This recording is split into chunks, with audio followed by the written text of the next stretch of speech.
When you're ready. This is my presentation on conformity in the school setting. For most of my life, I have felt a need to hide my true opinions when they did not align with those of the people around me.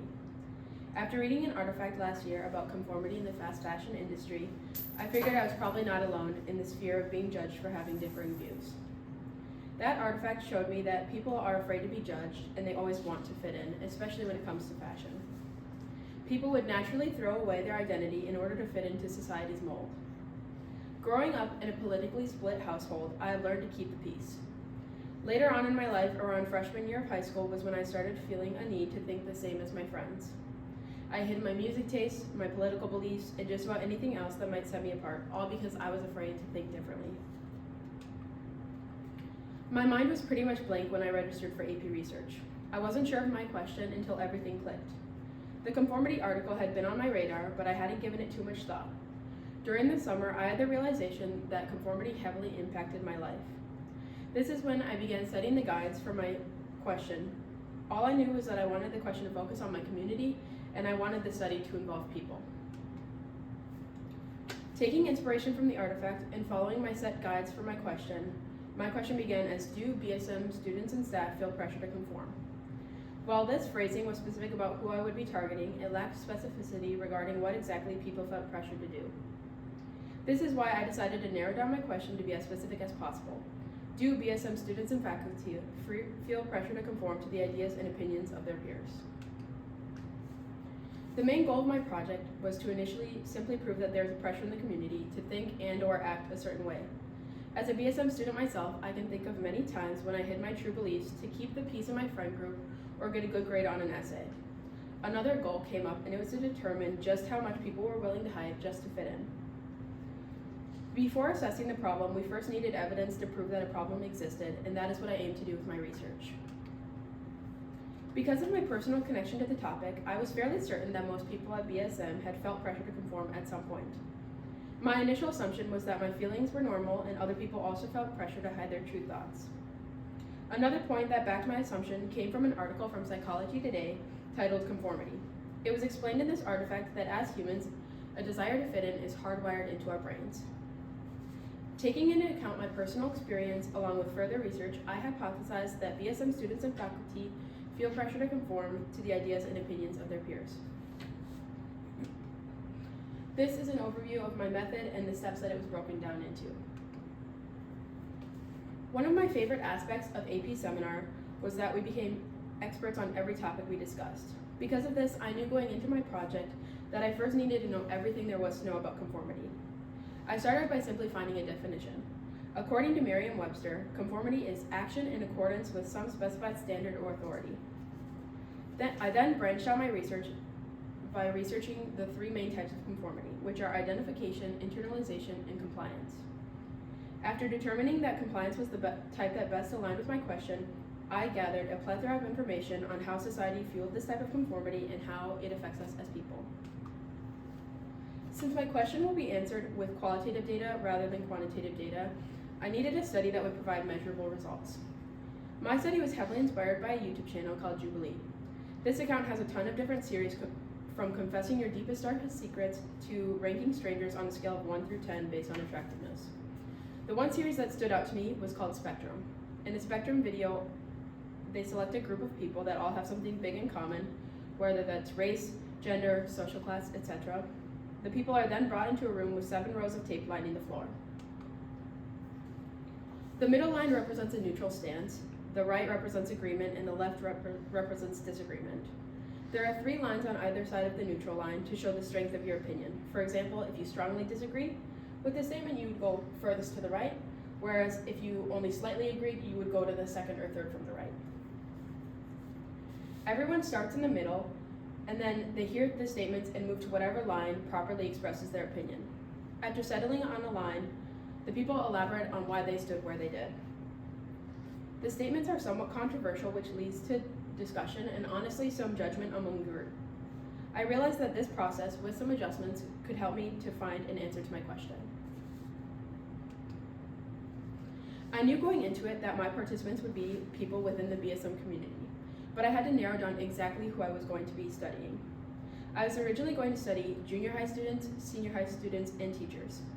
I decided against working with the junior high students because the statements that I would be using might be too intense for their age group.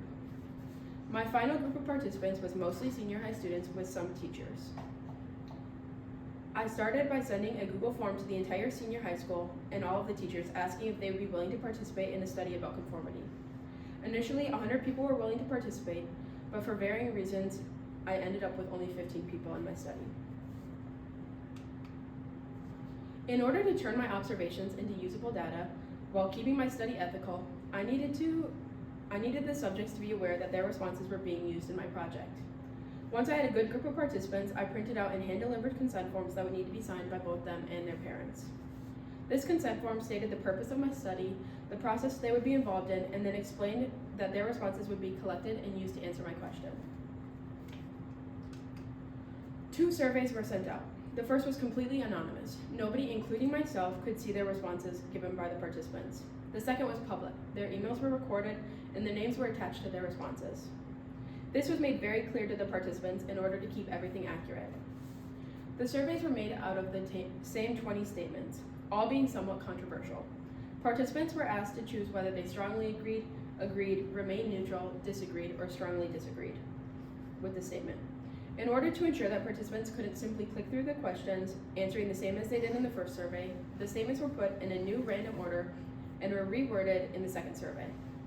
After all responses were recorded, clear and easy to analyze graphs were made from the 2 surveys. After this, I was able to compare all of the responses from the surveys. Once I thought through my method and how it would lay out, my mind was set on the idea.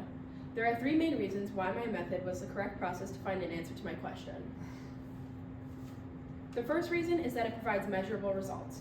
With both surveys, I could see how many people strongly agreed, remained neutral, disagreed, and strongly disagreed. This method provided numbers, which was important since my question is more psychology-based. The second reason is that it provides comparable data. Because of my method, I was able to make side-by-side comparisons for each statement, and without this, I wouldn't have been able to come to a conclusion. The third reason is that it is a fairly simple method and wasn't overly complicated.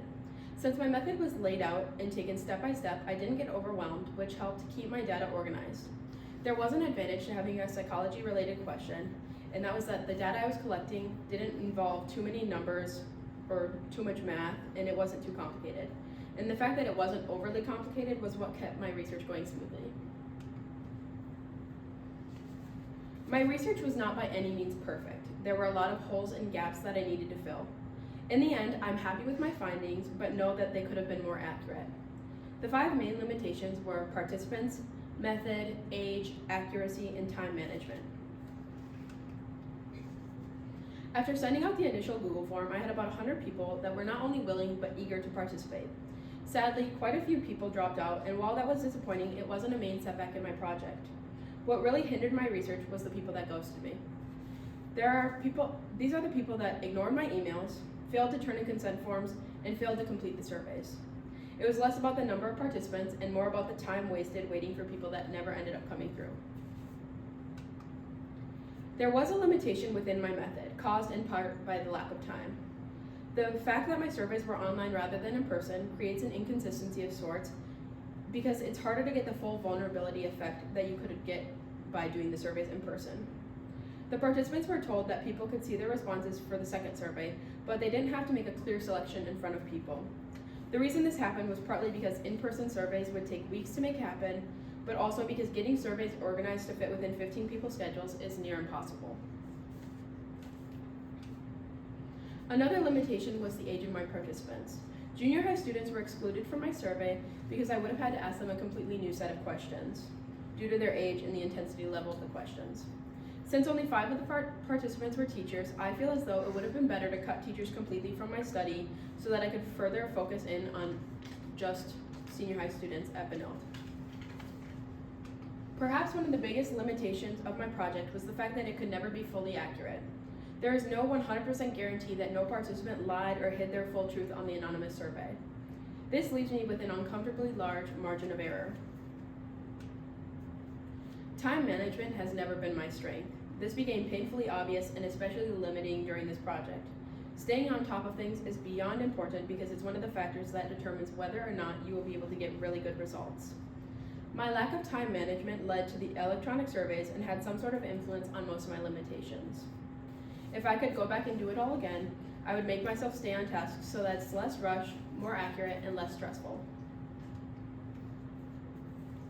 While all of my data aligned with my hypothesis, some questions had clearer differences than others. I put together the 3 that best showcase the pressure participants felt to hide their true opinions.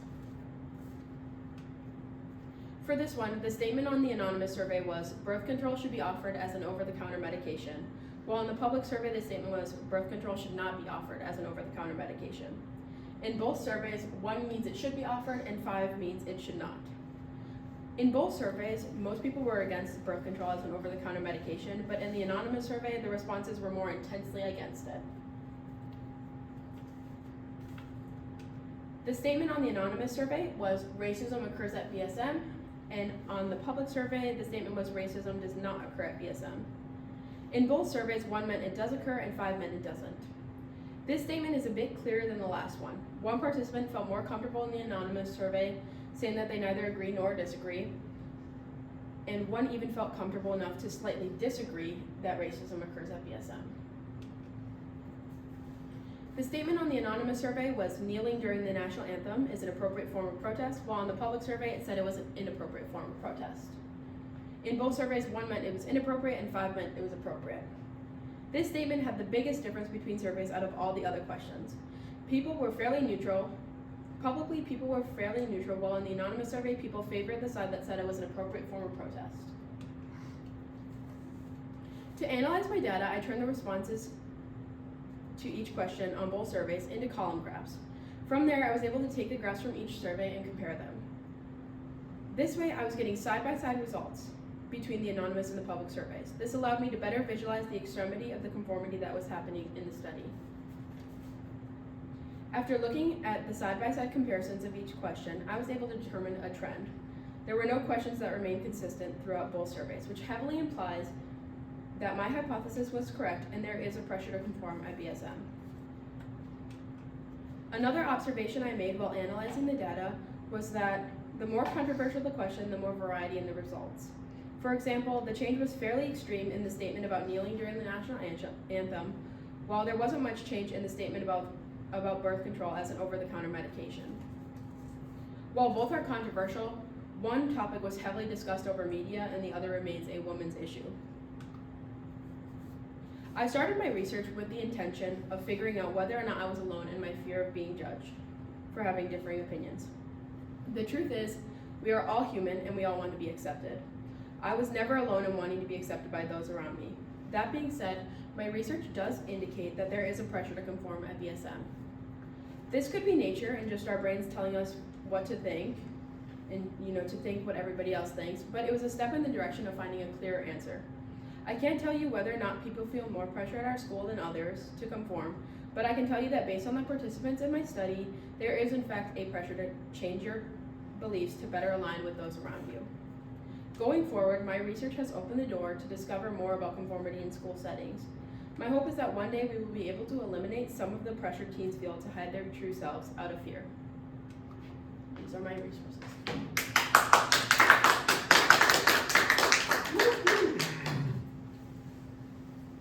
All right, a couple of questions. How did you determine which results generated by your research method were most important in informing your new understanding?